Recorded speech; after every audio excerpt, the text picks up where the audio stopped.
My name is Ken Yang. I'm an educator, I'm a researcher, and a freelance graphic designer, currently working across multiple disciplines in industry and also in education.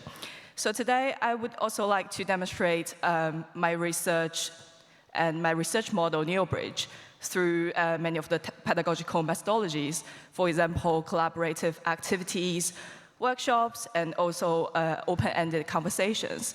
So since last year, I've been teaching across different schools, Royal College of Art, Kingston School of Art for MA Graphic Design program, and also UAL Chelsea College of Arts Graduate Diploma program.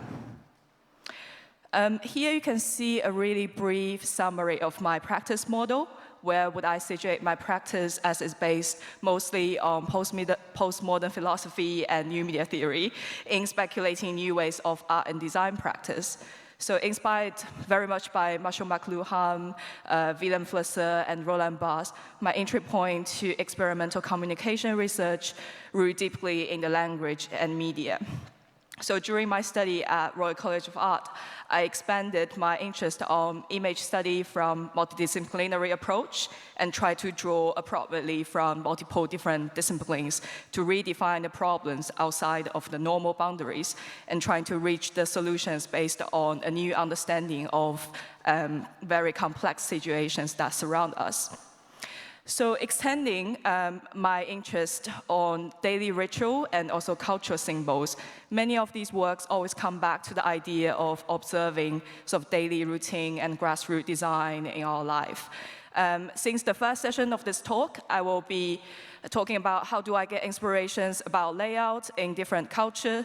I thought including some of my interest points would be really helpful. So this is one of the places that I often visit in London. It's a vinyl shop in Fulham. I got a lot of vibes from these posters and flyers and prints related to music, rave, and punks in culture throughout the years. A fundamental playground for me is designing these posters, flyers for club. And Oil Club is one of my main clients. So through these really quick but experimental design, I have started to build an artistic approach to kind of commercial design, using design not only as a tool to carry message, but also advocate the designer's own idea and concepts.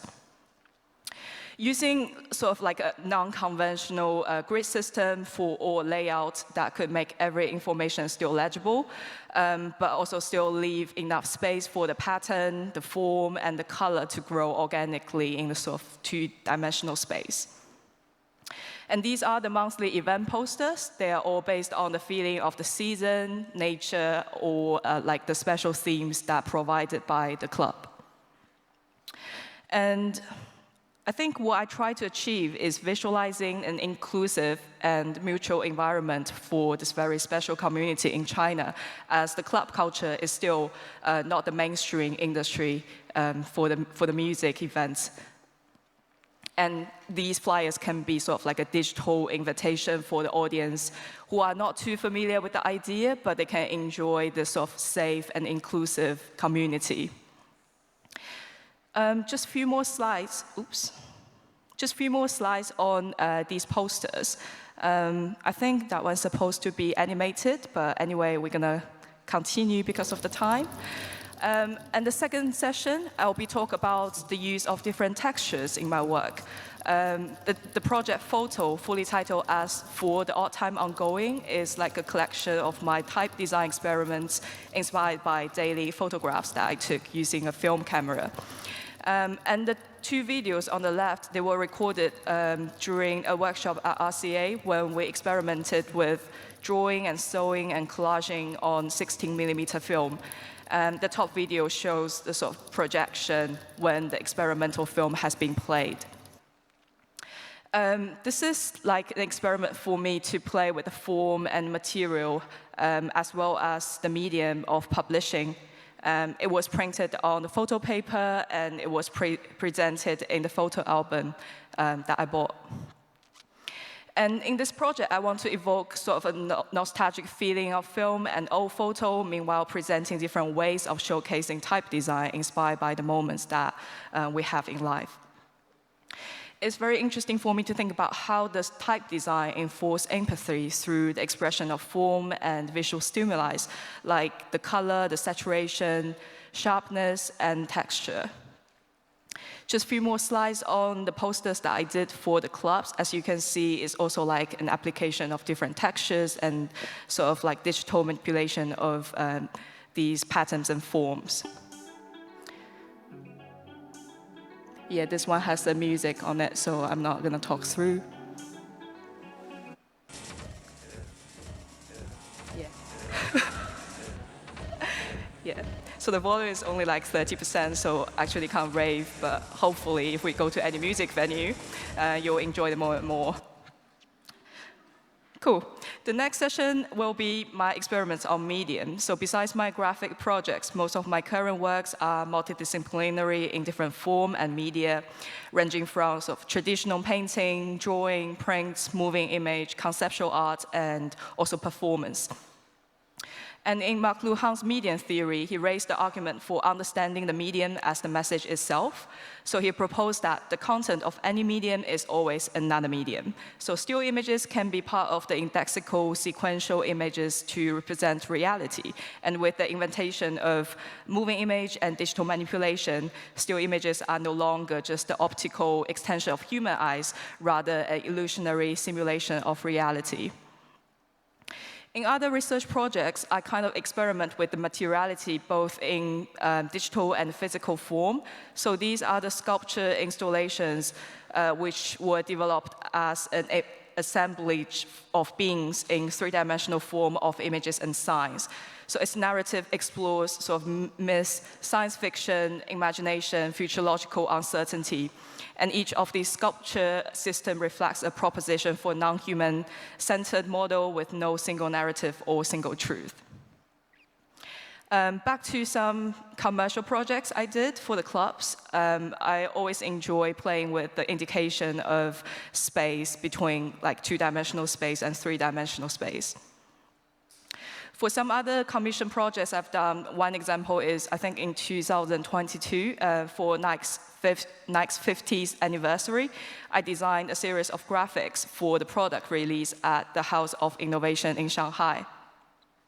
And these are the designs focused more on the making process and by using the sort of preserved photography and also like the symbols as inspiration. I wanted to encapsulate the evolution of designs throughout the brand history.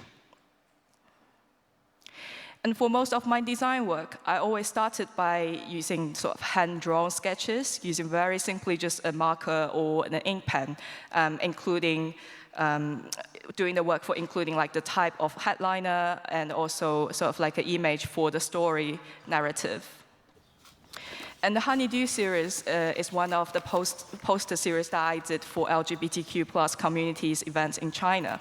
And what I try to do is evoke a feeling of DIY underground culture when in the 60s and 70s, the club flyers are always scanned and quickly just copied and printed at home for distribution. Color is also one thing that I pay attention to during the transformation from analog to digital medium. And the natural organic color palette sometimes just come from the paints, because I used to do a lot of like acrylic paintings. And then I scanned them and adjusted them in the digital format to give the most retro feeling. As you can see, this is like the outcome of these sketches, these drawings. These are the versions that mimic the style of direct print on paper, also has like a combined color palette for the output. So the last slide of the medium session shows 3 images. One is my making process on the left. You can see there's some calligraphy and the type design that I used just by drawing them down on the paper. And the second one is a printed version by Crack Magazine, which is also a non-profit publication about musicians and artists in the industry. The artwork was printed on newsprint, which I really like because the outcome gives like a really tangible feeling. And the third one is a risoprint published by Cursive Studio using a 3-color risography. So in the next and last session, I will be talking about the importance of form in my practice. So taking many of these exercises that I've done in the past, they took place in sort of commissioned projects, daily sketches, workshop spaces. It's sort of a journey for me. It's a process, it's a built-up archive, and it takes from the most simplest method, the form making. Some of these paintings or drawings are initiated by the idea of form in abstract expressionism, using visual form just for the basic feeling expression as a possible means to tell a story or to build a world. From these unique hand-drawn forms with paints and tangible material to sort of reproducible prints using lithography and etching technique, it kind of adapts the temporality by making one unique print each time and let the ink fade away continuously until it deceases through the process of printing. So in that way, the aura still remains. There are also some experiments on the digital print in the enlarged format, so it increases the abstraction in a viewing space. Different ways of engagement and the viewing perspective can be carried out by the audience when they walk in the space. Some of these forms are just woodblock printed on fabric to become wearable art. Some of them are more typographic, and they were embroidered with thread and needle on the fabric. Cool. And the form can also be part of the live scene when it becomes part of the environment. For example, in a cage event at Oil Club, these laser-cut mirrors reflect the light and emerge into the whole soundscape by indicating the theme of, I think it was Black Mirror for that event.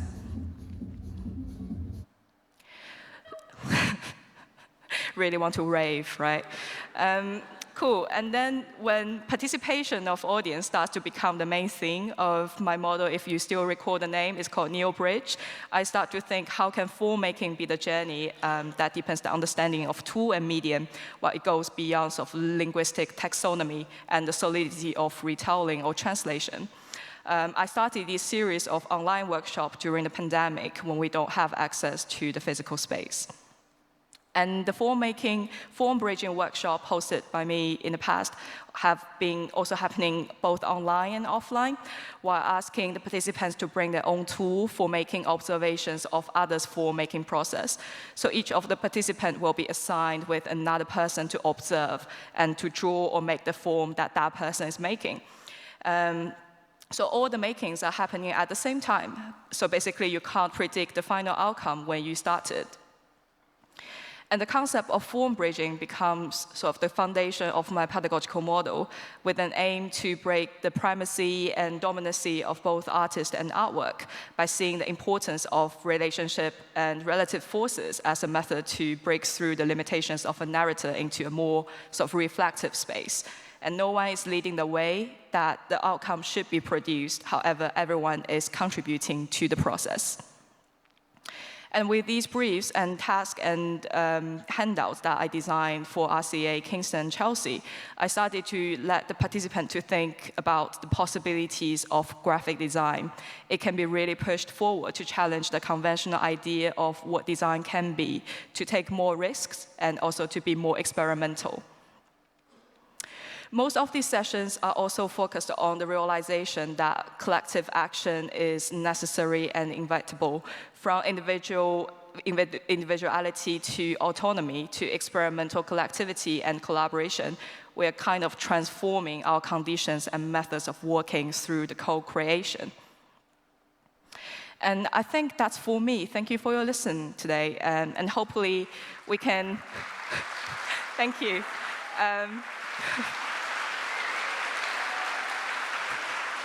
Thank you. I have one last sentence to say. That is, hopefully we can embrace the complexity of different genres and disciplines in order to dissolve the boundaries between art production, creative reflection, and also everyday life. That's all. Thank you.